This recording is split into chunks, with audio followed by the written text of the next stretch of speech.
sabiendo que hay excepciones en ese mundo cultural mercantil, es generalmente instantáneo, es vender una mercancía. Vender una mercancía hoy para aumentar las ganancias implica rapidez, instantaneidad. Le dicen en internet en tiempo real. Si se puede producir y vender en tiempo real, si no hay distancia entre la producción y la venta, economía política, hay más valor, hay más ganancia. La demora entre producir y vender, que incluso puede ser recorrer el planeta físicamente, esa demora va contra la ganancia. Por tanto, lo que hemos observado en las últimas décadas desde el punto de vista económico es cómo acortar la distancia entre producir y vender de tal manera que se pueda vender incluso antes de producir. La velocidad de lo instantáneo, la velocidad de la luz en la acumulación del capital. Eso crea una sensación cultural específica. Y esa sensación cultural es la sensación cultural de lo instantáneo, de lo que no perdura, de lo que nada va a aguantar el paso de un segundo. Lo vemos en el Twitter, lo vemos en las redes. Y en ese mundo instantáneo, pues se instala el mundo de la mercancía. La cultura como mercancía.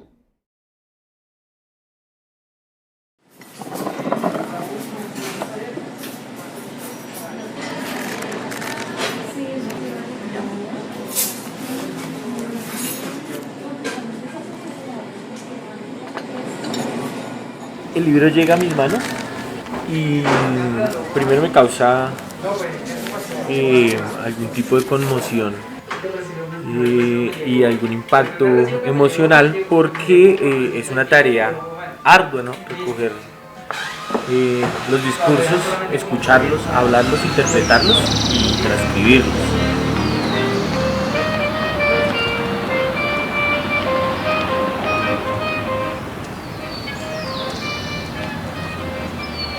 Y digamos que mi trabajo primero es docente, ¿sí? Como profesor. Cuando llega el libro a mis manos, yo estoy siendo asesor de Gustavo Petro en su oficina. Y allí muchas discusiones se dan al calor del día con los temas que van saliendo en relación de el país político. Entonces, si un día en el Senado se está debatiendo no sé, la reforma a la justicia, si un día se está debatiendo los proyectos ambientales, si algún día se están debatiendo proyectos que tienen que ver con equidad de género, si se tienen que estar debatiendo los proyectos que tienen que ver con cambio climático, si tienen que ver con niñez, con adulto mayor, claro. Entonces, a uno la facilidad que le da el libro es que como está por temas, pues tú puedes remitirte al tema para mirar, digamos, cómo Gustavo reaccionó en algún momento también de un país que pues varía mucho porque es un país que todos los días tiene unos altibajos. Ayer le decía a los estudiantes de la Universidad de Buenos Aires que Colombia es un sinfín de asuntos sin resolver. Desde el año 1936 que empieza, digamos, un poco la guerra de guerrillas por el conflicto territorial, ha sido un sinfín de asuntos sin resolver. Y esos asuntos sin resolver pues van dándose en ciclos, hablando de la propiedad de la tierra.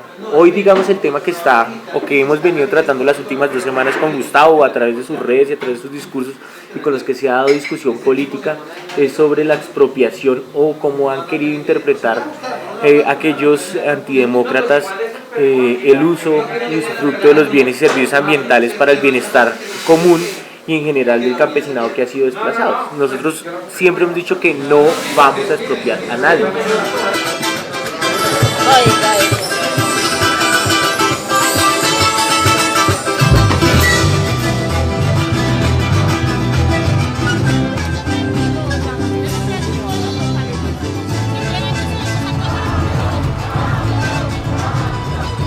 Y sabes que ese cambio lo pide hasta la misma naturaleza, lo grita la naturaleza. Es nuestra tierra que dice ya no me explotes. Es el niño que quiere aprender sin ser segregado.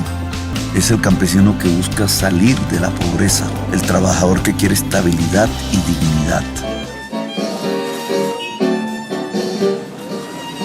pero si usted tiene una tierra en términos de latifundismo, ¿sí? Que también está dado, no es en términos particulares, ¿sí? Sino eso tiene unas connotaciones al margen de la ley, unas connotaciones que están reguladas, pues cómo a través de mecanismos impositivos uno logra decirle al dueño de la tierra, que no es en ningún caso un criminal o es en ningún caso un bandido, sino que el mecanismo de apropiación y de posicionamiento social en el país, como ha sido latifundista, cuando usted asume o acapara propiedades, pues usted tiene mayor, digamos, hacendosidad dentro de una sociedad, ¿sí? Pero si usted si usted tiene esas tierras, póngalas a producir. Si usted no tiene la capacidad de producirla, el Estado sí tiene la capacidad de producirla. ¿Y cómo el Estado tiene capacidad de producirla? Pues a través de los campesinos que han sido desplazados, asegurándoles el retorno a una tierra que tiene unas capacidades productoras, generándoles una asistencia técnica y una transferencia de tecnología. Pero además, en términos de tiempo, poder asegurar algo que no ha hecho este gobierno de Iván Duque ni ningún gobierno uribista, y es la titulación de tierras. Yo creo que el proceso de titulación de tierras ha estado más atrasado en este gobierno que en cualquiera de los otros gobiernos anteriores por procesos de restitución. Así que cuando tú buscas un tema, volviendo al tema del libro, cuando tú estás en la discusión diaria y los temas que va poniendo Gustavo en la agenda, pues están aquí contenidos y uno los puede hacer. Y entonces, como no todos los días usted puede hablar con Gustavo.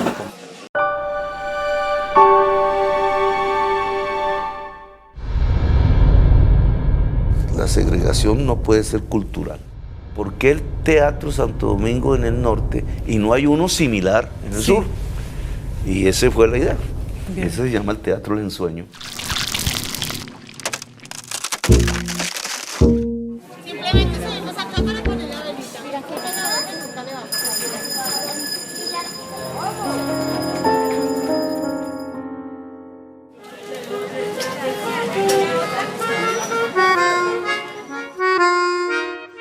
Digamos, en el ejercicio que yo hacía en esa oficina, no todos los días podía sentarme a dialogar sobre la posición que él tenía políticamente para construir, por ejemplo, los conceptos de los proyectos de ley o generar, digamos, las discusiones políticas que él iba a dar en Senado para darle algún tipo de guía, pues porque pues, no es que sea nadie es infalible.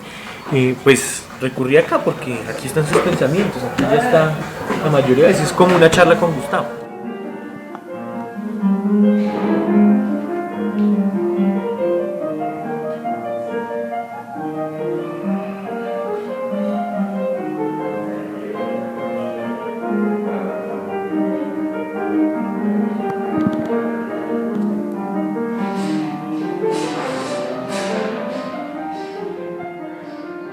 Después, asesorando a María José es una mujer que tiene una línea política pues, cercana, llegada, o sea, la concepción de pensamiento de Gustavo, pero también es una mujer joven que está en construcción de ese pensamiento político y de las líneas de acción a través de ese pensamiento político, y esto también me ayudaba mucho a generar las discusiones que como asesor de ella también teníamos que armar, porque ahí sí es cierto, pues nosotros debemos tener no una homogeneidad de pensamiento, pero sí una continuidad en el pensamiento con unas líneas que ya están marcadas.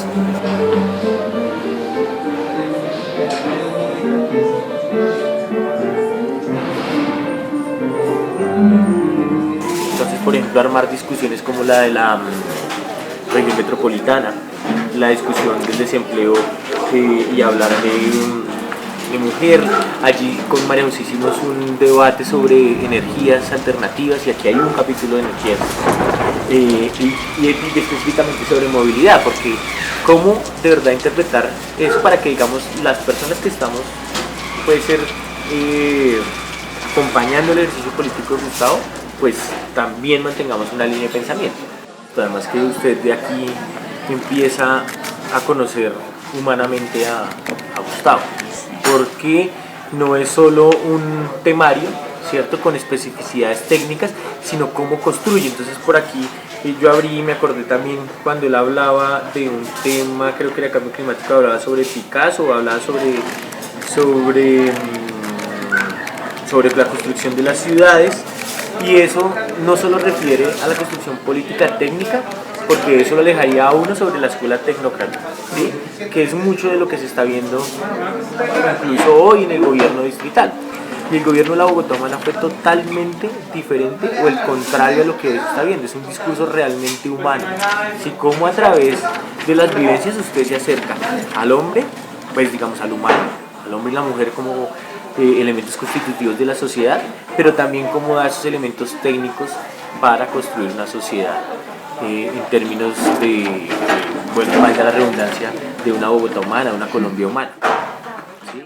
Eso es absolutamente fundamental. Además que usted cuando lee este libro hace un recorrido histórico, porque él habla de historia, hace muchas citas históricas, nombra personajes, nombra incluso personajes de la derecha para narrar sus espacios aquí. Le acuerdo, nombra a Pinochet, nombra a muchos personajes, entonces es un recorrido histórico. Entonces para la vida personal también, a los que nos apasiona la historia, es otra forma de leer y conocer historia.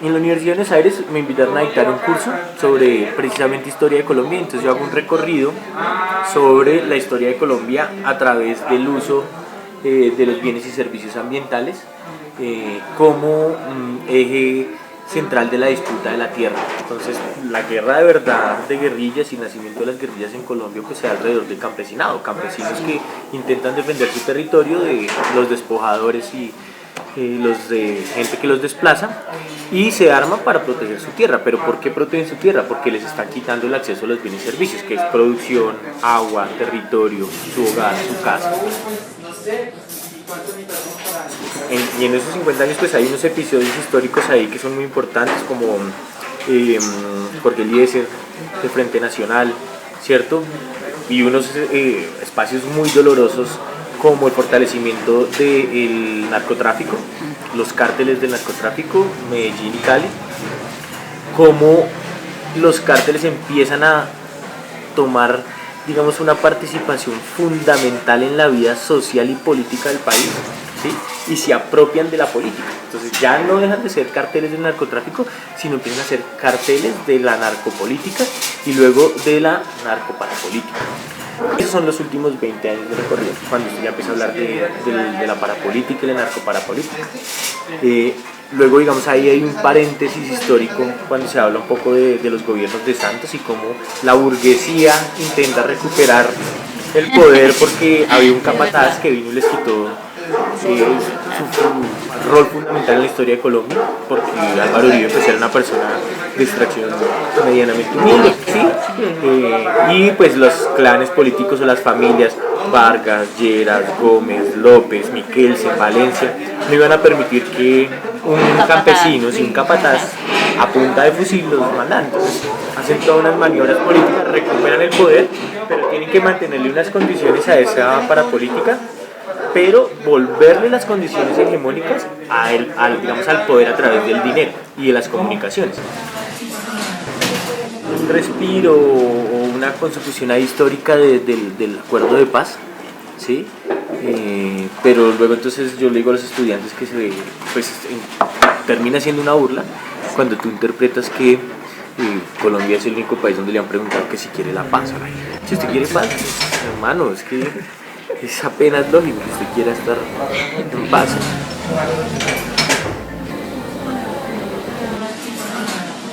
Pues es que el libro no deja de ser también un instrumento de la política en la que yo creo, ¿no? Pero mis estudiantes, digamos que yo soy muy respetuoso de las decisiones políticas de los estudiantes, pero usted puede hablar de muchas cosas que están acá, ¿cierto? Sin mencionar al personaje, por ejemplo, y la gente empieza a asumir realidades de otra forma. Y dice, ¿y eso quién lo dijo? Yo digo, después les cuento, después les muestro la cita bibliográfica. Claro, porque cuando yo estaba en la universidad privada, en la Sergio Arboleda, que es una universidad de derecha, pues allí al final tuve una persecución política brava como docente por ser o pertenecer a este proyecto colectivo de la Colombia Humana. Yo llegué a la política hace como unos 15 años, pues digamos que en mi casa siempre ha habido formación política y trabajo político, ¿sí? Mi mamá ha sido sindicalista o fue sindicalista. Mi mamá pues hizo digamos parte muy fuerte, digamos, de movimiento en el país y en la ciudad.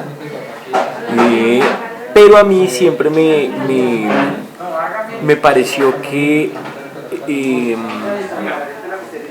a veces se perdía mucho el tiempo, digamos, en la lucha social, pero porque no entendía la construcción y como que intentaba en mi casa intentaban alejarme un poco de eso porque no era lo mismo repetir lo que sus padres han hecho, o sea, esto como que no está muy bien.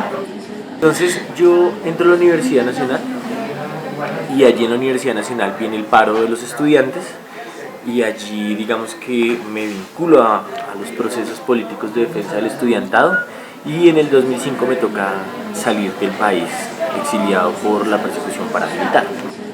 Hice un bloqueo a la facultad y el director del programa me llamó y me dijo: hay unas amenazas de muerte para que ustedes salgan de la universidad, tienen que mirar a ver qué hacemos y nuestro interés es, digamos, salvaguardar la vida del estudiantado y de los compañeros y compañeras. Entonces le ofrecemos esto. Y dije, pues si no hay de otra, mi mamá me dice, pero se lo advertí. Yo le dije que eso no estaba muy bien y que uno tenía que asumirse sobre esos riesgos. Claro, porque eso es que vayan a la casa, le raqueten la casa, le busquen libros, le busquen panfletos, le empiecen a buscar llamadas, persecuciones, carros frente a la casa, bueno. Yo salgo de ahí y llego a Buenos Aires a estudiar y a hacer pues, un trabajo relacionado con política y con economía. Y de ahí yo regreso a Colombia.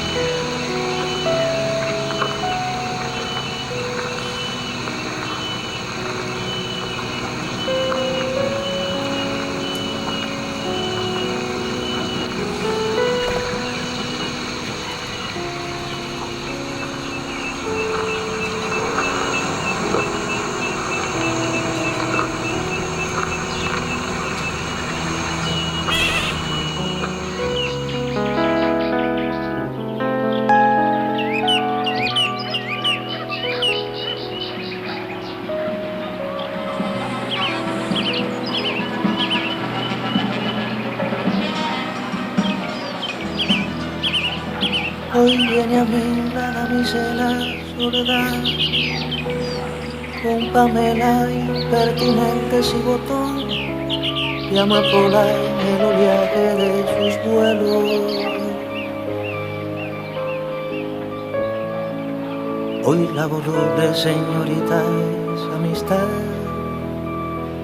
y acaricia finamente el corazón con su más delgado pétalo de hielo.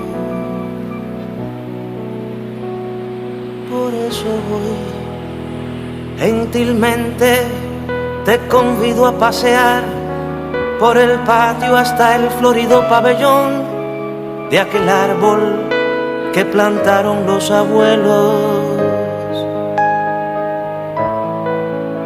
Hoy el ensueño es como el musgo en el brocal, dibujando los abismos de un amor melancólico, sutil, pálido, cielo. Viene a mí, avanza, viene tan despacio, viene en una danza leve del espacio. Cedo me hago lacio y ya vuelo a ver. Se mece la nave lenta como el tul en la brisa suave, niña del azul. El arroz con leche, más amor, arroz con leche. Con melancolía, novia silenciosa, íntima pareja del ayer. Oh melancolía, amante dichosa, siempre me arrebata tu placer. Oh melancolía, señora del tiempo, beso que retorna como el mar. Oh melancolía, rosa del aliento, dime quién me puede amar.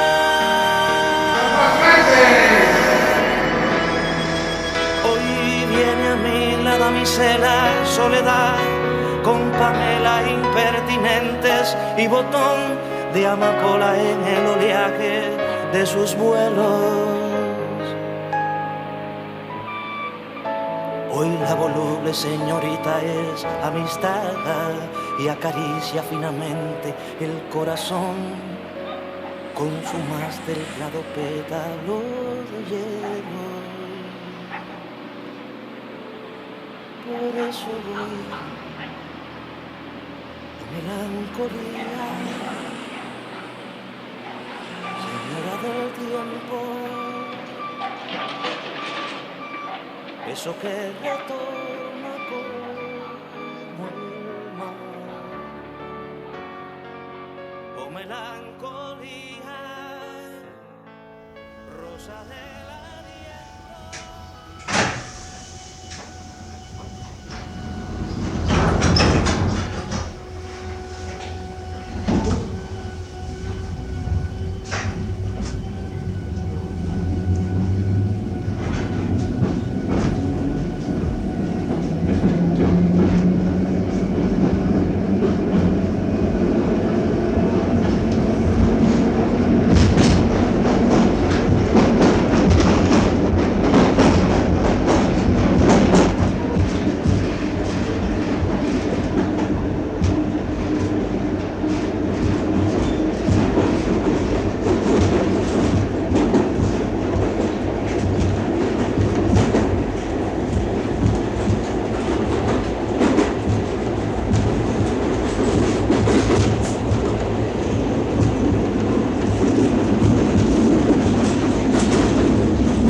Intentaría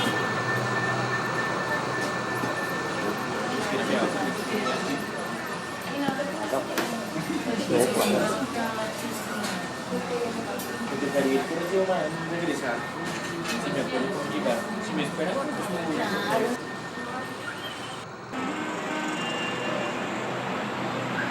voy.